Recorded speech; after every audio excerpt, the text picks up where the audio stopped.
आपको नमक का दारोगा कहानी पढ़ाने जा रही हूँ। नमक का दारोगा कहानी एक ऐसे कथाकार के द्वारा लिखी कहानी है जो अपने आप को सामान्य धरातल पर रख करके अपनी रचनाएं लिखता था। प्रेमचंद जी ऐसे कथाकार या उपन्यासकार के रूप में सामने आते हैं जिन्होंने अपने को मजदूर कहा है। उनकी यह पंक्तियां मुझे हमेशा याद रहती हैं। उन्होंने कहा था, मैं एक मजदूर हूँ, जिस दिन मैं कुछ ना लिखूं उस दिन मुझे रोटी खाने का कोई हक नहीं है। मैं इस पंक्तियों को जब भी पढ़ती हूँ तो मुझे ऐसा लगता है कि वास्तव में प्रेमचंद एक ऐसे साहित्यकार, एक ऐसे कथाकार थे जिन्होंने जीवन में अपने सामने लोगों के दुख दर्द को सहा, भोगा और जिया। आइए आज हम ऐसे ही कथाकार की कहानी, जिसका नाम है नमक का दारोगा, इस कहानी का अध्ययन करते हैं।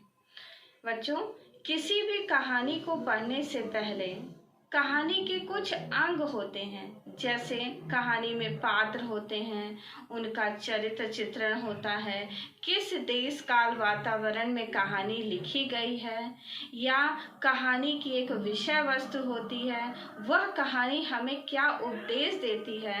इन सारी बातों की चर्चा कहानी के में होती है। अब मैं आपको प्रेमचंद के द्वारा लिखी कहानी नमक का दारोगा का अध्ययन कराने जा रही हूँ। सर्वप्रथम नमक का दारोगा कहानी के पात्र पर हम चर्चा करते हैं।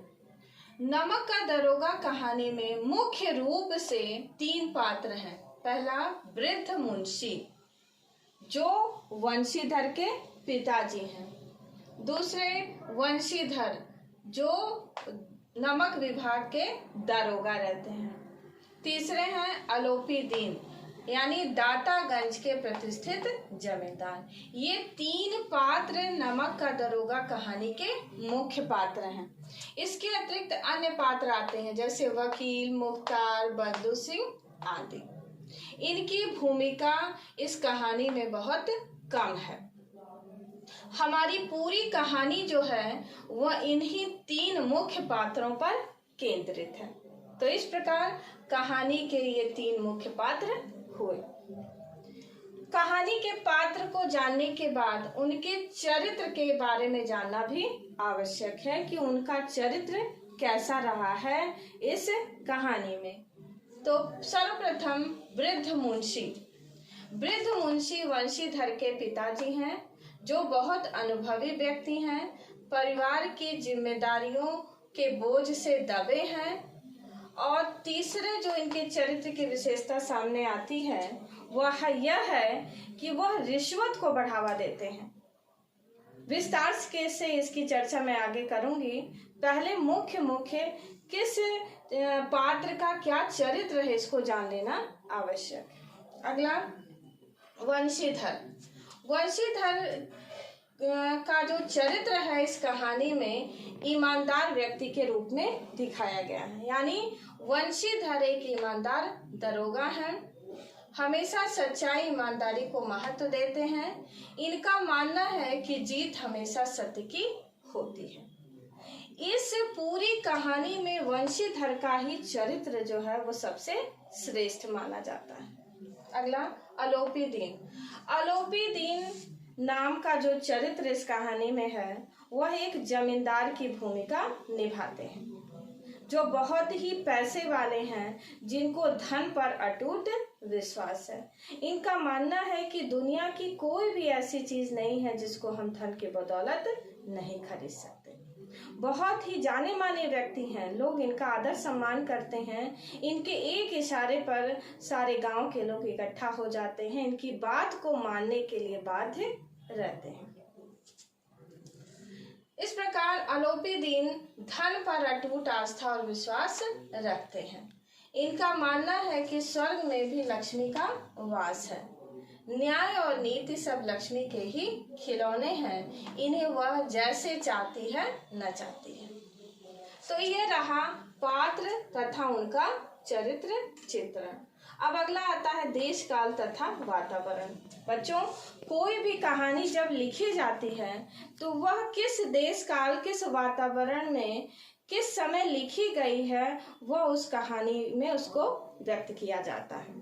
नमक का दरोगा कहानी उस समय लिखी गई थी जब देश में नमक का नया विभाग बना था और ईश्वर प्रदत्त वस्तुओं के व्यापार का निषेध हो गया था, मना हो गया था। कोई भी अपने तरीके से इसका व्यापार नहीं कर सकता था, लेकिन उस समय भी चोरी छिपे लोग नमक का व्यापार करते थे। तो ये उस समय लिखी गई कहानी है। अगला, कहानी की विषय वस्तु अथवा मूल संवेदना। हर कहानी की एक विषय वस्तु होती है, एक मूल संवेदना होती है। नमक का दरोगा कहानी की विषय वस्तु ये दिखाया गया है कि धन पर धर्म की विजय को बताना, कि धन पर धर्म की कैसे विजय होती है, किस तरह से सच्चाई ईमानदारी की जीत होती है, यह इस कहानी में बताया गया है। समाज में कितना ही भ्रष्टाचार क्यों न हो, जीत हमेशा सच्चाई और ईमानदारी की होती है। बहुत दिनों तक चोर बाजारी तथा भ्रष्टाचार टिक नहीं पाता। नमक का दरोगा कहानी का मूल विषय यही है, धन पर सत्य की जीत, धन पर धर्म की विजय, या ये कह लीजिए कि सच्चाई और ईमानदारी को बताना ही प्रेमचंद का मुख्य उद्देश्य इस कहानी का रहा है। अगला, भाषा शैली। बच्चों, हर कहानी की एक भाषा होती है। जैसा कि हम जानते हैं कि प्रेमचंद पहले उर्दू में रचनाएं लिखते थे, उसके बाद उन्होंने उर्दू छोड़ करके फिर अंग्रेजी में, फिर हिंदी में, इस तरह तरह के शब्दों का प्रयोग उन्होंने अपनी रचनाओं में किया है। तो इस कहानी की जो भाषा है वह वो उर्दू तथा हिंदी की खड़ी बोली है। हिंदी के और भी तद्भव तत्सम शब्दों का भी प्रयोग इसमें किया गया है। सरल सहज खड़ी बोली हिंदी का प्रयोग है। उर्दू तथा हिंदी के तद्भव तत्सम शब्दों का प्रयोग हुआ है। प्रेमचंद जी ने अपनी इस कहानी में मुहावरों का भी भरपूर प्रयोग किया है। मुहावरों के द्वारा उन्होंने अपनी बात को स्पष्ट किया।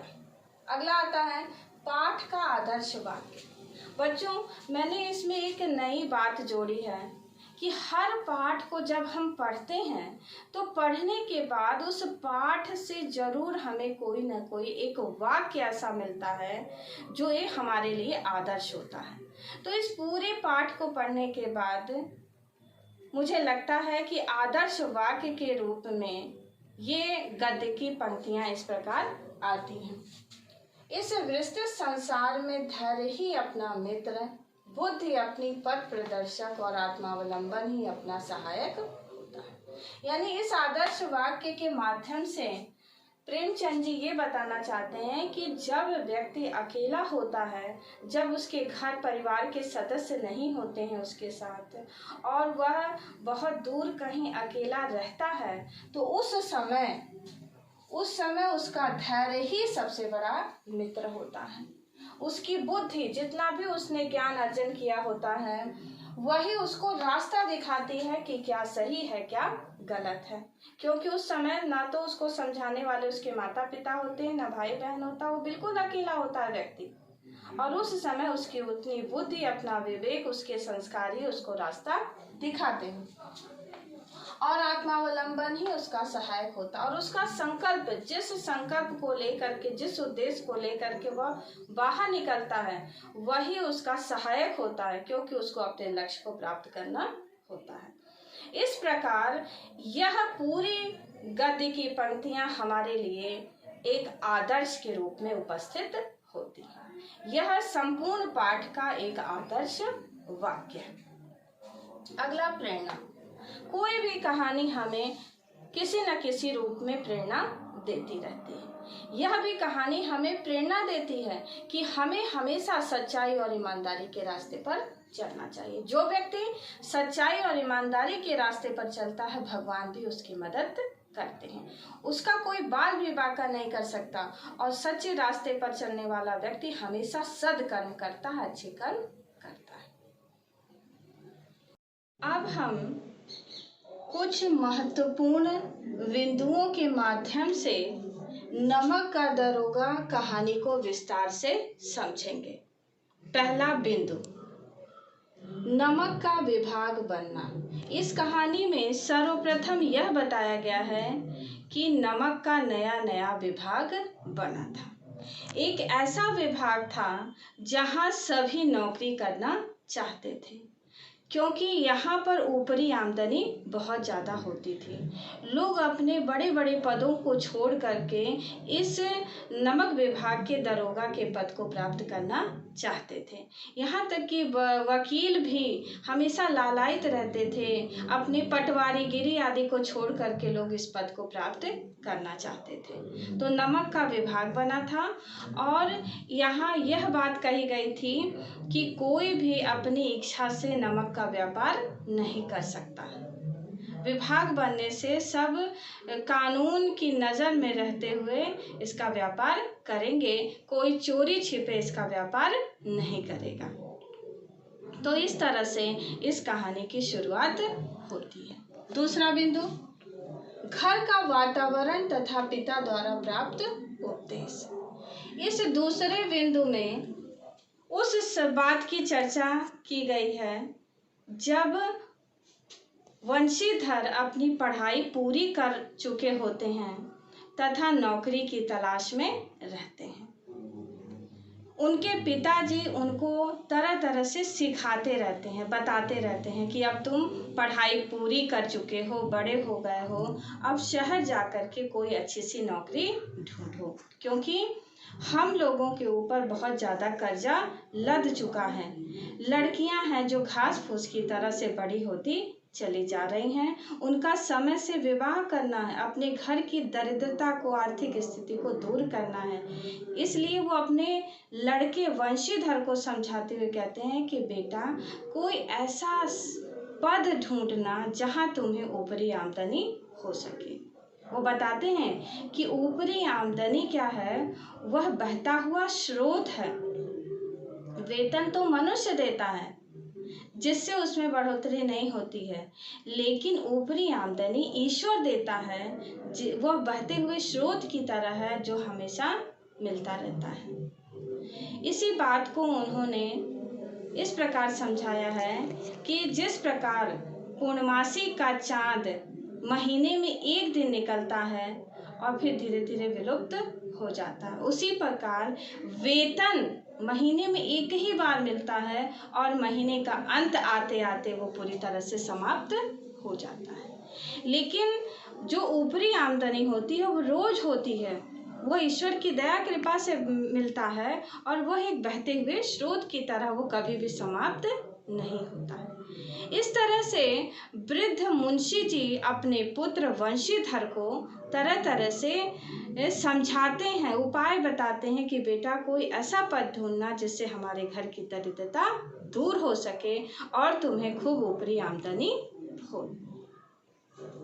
इस प्रकार घर का वातावरण, दूसरे बिंदु में घर का वातावरण बताया गया है और पिता द्वारा वंशीधर को क्या उपदेश दिया गया है, इस बात की चर्चा हुई है। अगला बिंदु, नौकरी के लिए घर त्याग। अब वंशीधर अपने पिता का आशीर्वाद लेकर के घर छोड़ करके शहर की ओर जाते हैं और नौकरी की तलाश करते हैं। अगला महत्वपूर्ण बिंदु है शहर पहुंचते ही दरोगा पद पर नियुक्ति। बच्चों, वंशीधर जो है वो बहुत ही पढ़े लिखे थे, योग्य थे, और ये जाहिर सी बात है कि जो व्यक्ति पढ़ा लिखा होता है, योग्य होता है, उसको कभी न कभी नौकरी मिलती है। शहर जाते ही यह उनका बड़ा ही भाग्य था कि उनको दरोगा पद पर उनकी नियुक्ति हो गई, नमक विभाग के दरोगा पद पर। और उस पद पर रहते हुए उन्होंने बहुत ही ईमानदारी और सच्चाई से काम किया। दरोगा वंशीधर की आलोपी दीन से मुलाकात तथा वार्तालाप। दरोगा वंशीधर की आलोपी दीन से मुलाकात। एक दिन की बात है जब वह अपने कमरे पर सो रहे थे। उनका कमरा जो था वह जमुना नदी से कुछ दूरी पर था। रात का समय था, जाड़े का दिन था। रात में वह गहरी नींद में सो रहे थे। तभी उनको जमुना नदी के ऊपर एक पुल बना हुआ था। उस पुल से गाड़ियां आ जा रही थी, तो उन गाड़ियों की आवाज़ उनके कान में पड़ती है। अचानक ही उनकी नींद खुल जाती है और उनको कुछ भ्रम होता है। उनको लगता है कि कहीं कुछ गड़बड़ है, तो तुरंत ही वह अपनी वर्दी पहनते हैं, तमंचा जेब में रखते हैं और घोड़े पर सवार होकर के तट के किनारे पहुंचते हैं। जब वहां पहुंचते हैं तो उन्होंने देखा कि बहुत सारी गाड़ियां जो है वो पुल से पार जा रही थी। उन्होंने डांट करके लोगों से पूछा कि अरे क्या है, इस बोरे में क्या है? तो लोगों ने कोई उत्तर नहीं दिया। फिर उन्होंने उस बोरे को टटोल कर देखा तो वो नमक के ढेले थे। उन्होंने वहां उपस्थित लोगों से पूछा कि ये किसके बोरे हैं, कहाँ जा रहे हैं? तो लोगों ने संकोच में पड़ करके किसी तरह से बताया कि यह है पंडित आलोपी दीन का माल है जो यहाँ से दूसरी जगह भेजा जा रहा है। उनको बड़ा आश्चर्य होता है कि अरे, पंडित आलोपी दीन तो बहुत बड़े जमींदार हैं, सम्मानित प्रतिष्ठित व्यक्ति हैं, और इस तरह से चोर बाजारी कर रहे हैं। तब उन्होंने अपने सिपाहियों को आदेश दिया कि जा करके उनको बुला करके लाओ। आलोपी दीन तक जब यह समाचार पहुंचता है तो आलोपी दीन जो है शॉल ओढ़ते हैं और उस ठंडक में धीरे धीरे पान के चबाते हुए चले आते हैं। उनको इस बात का थोड़ा भी आभास नहीं था कि मेरे साथ अब क्या होने वाला है। दारोगा वंशीधर की आलोपी दीन से इस प्रकार मुलाकात होती है। वंशीधर के सामने पहुंच करके आलोपी दीन हाथ जोड़ करके कहते हैं कि हुकुम सरकार, आपने क्यों मुझे इस समय याद किया? अगर आप चाहते तो किसी से संदेशा भिजवा देते, और मैंने तो सोचा भी नहीं था कि मैं बिना आपको कुछ भेंट चढ़ाए यहाँ से मेरी गाड़ियाँ जाती। तो उन्होंने कहा कि मुझे ऐसा कुछ भी नहीं सुनना है और आपने गलत काम किया है और इसकी सज़ा आपको मिलनी है। इस प्रकार आलोपी दीन जो है वंशीधर को तरह तरह से प्रलोभन देते हैं, लालच देते हैं, पैसे की वर्षा करते हैं कि आपको मैं 1000, 2000, 10,000, 20,000, वो कहते हैं कुछ नहीं, मुझे अगर आप 40 लाख भी देंगे तो भी मैं आपको छोड़ने वाला नहीं हूँ। इस प्रकार अपने जमादार बदलू सिंह को आदेश देते हैं कि इनको गिरफ्तार कर लिया जाए। फिर पंडित आलोपी दीन उनके सामने हाथ जोड़कर गिड़गिड़ाने लगते हैं कि आप कहिए तो मैं और भी बढ़ा सकता हूँ, पैसे देना चाहता हूँ, लेकिन मुझे गिरफ्तार न कीजिए, मैं बहुत सम्मानित व्यक्ति हूँ, मेरा सारा सम्मान जो है खत्म हो जाएगा, चला जाएगा। इस प्रकार अगला है, धर्म ने धन को पैरों तले कुचल डाला। यानी आलोपी दीन जो है वो वंशीधर को बहुत सारा धन देने का लालच देते हैं, प्रलोभन देते हैं कि इतना पैसा मैं आपको दे दूंगा, लेकिन आप मुझसे मेरे विरुद्ध कार्रवाई मत कीजिए। इस प्रकार धर्म ने धन को पैरों तले कुचल डाला। वंशीधर की ईमानदारी और सच्चाई ने धन को पैरों तले कुचल दिया। उन्होंने एक भी रुपया रिश्वत के रूप में नहीं लिया और पंडित आलोपी दीन को अभियुक्त कर लिया, गिरफ्तार कर लिया। वंशीधर द्वारा आलोपी दीन की गिरफ्तारी। इस प्रकार वंशीधर ने आलोपी दीन को गिरफ्तार कर लिया और गिरफ्तार करने के बाद उनको सभी के सामने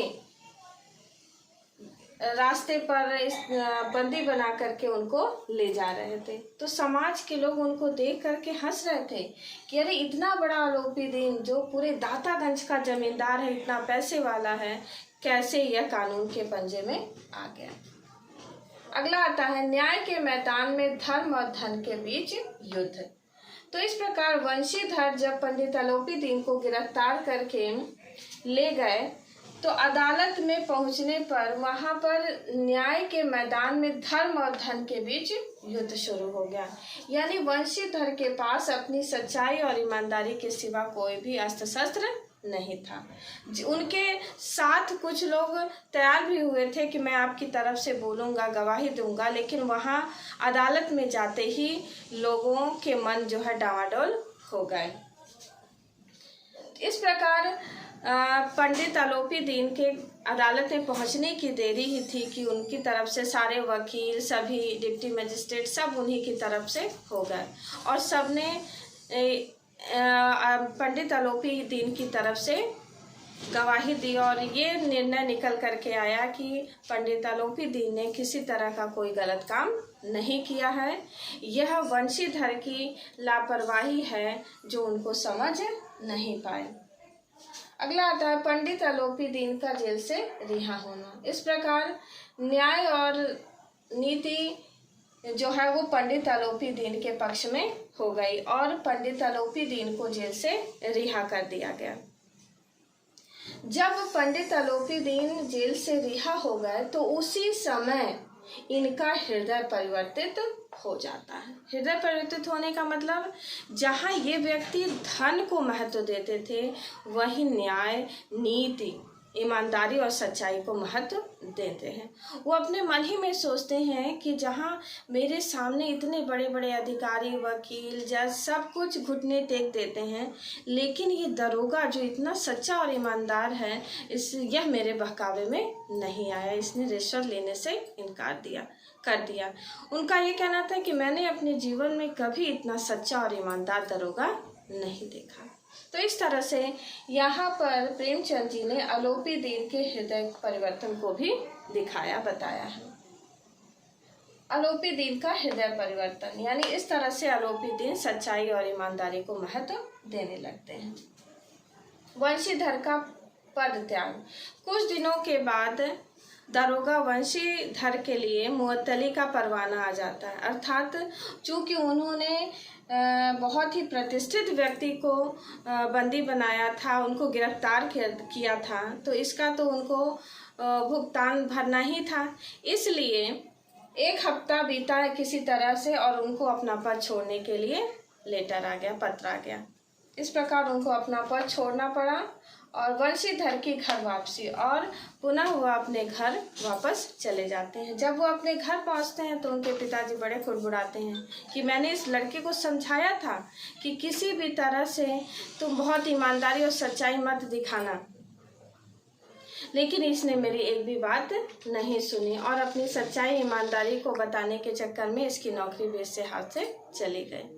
इनकी माता ने भी बहुत बड़ा सपना देखा था कि मैं जगह जगह की तीर्थ यात्रा करूंगी, वो भी इनसे नाराज हो गई। इनकी पत्नी ने भी सोचा था कि कुछ दिन अब सुख चैन से रहूंगी, मैं भी अपने लिए गहने जेवर बनवाऊंगी।